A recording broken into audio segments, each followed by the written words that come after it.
പ്രിയപ്പെട്ട സഹോദരങ്ങളെ, ഇന്നത്തെ യുവതലമുറ പറയുന്നത് ജീവിതമെന്ന് പറയുന്നത് ആസ്വദിക്കാനുള്ളതാണെന്ന്. ഉസ്താദെ, നിങ്ങളൊക്കെ പറയുന്നത് പോലെ ജീവിക്കാനാണെങ്കിൽ വല്ല വനത്തിലും പോയി ജീവിക്കണം, അല്ലാതെ ഈ കാലഘട്ടത്തിൽ നിങ്ങൾ പറയുന്നത് പോലെ ജീവിക്കാൻ കഴിയില്ല.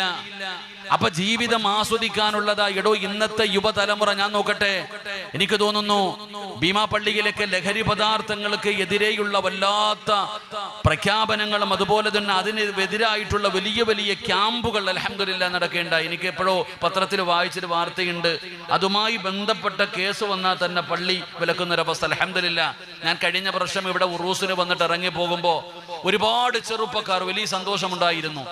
അൽഹംദുലില്ലാഹ്, ലഹരിയുമായി ബന്ധപ്പെട്ട വിഷയങ്ങളിൽ അതിനെതിരായി പ്രവർത്തിക്കുന്ന, അത് ഉന്മൂലനം ചെയ്യണമെന്ന് പറയുന്ന ലക്ഷ്യത്തോടു കൂടി പ്രവർത്തിക്കുന്ന ഒരുപാട് ചെറുപ്പക്കാരെ കഴിഞ്ഞ വർഷത്തെ ഉറൂസ് കഴിഞ്ഞിറങ്ങി പോകുമ്പോൾ ഞാൻ കണ്ടു. അള്ളാഹു അവർക്കൊക്കെ ആഫിയത്തുള്ള ദീർഘായുസ് കൊടുക്കുമാറാകട്ടെ.